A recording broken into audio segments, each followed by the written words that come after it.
Бүгін қасиетті жұма.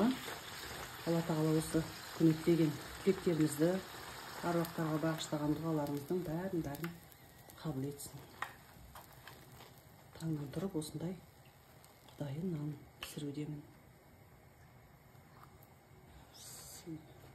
Бұл жерде 200 мл сүт, майлы сүт, 200 мл ыстық су, 1 жұмыртқа, 1 килограмм ұн, дәміне қарай тұз және ас содасы 1 шымшым. 1 шымшым деген енді шай қасықтың басымен деген сөз ғой енді.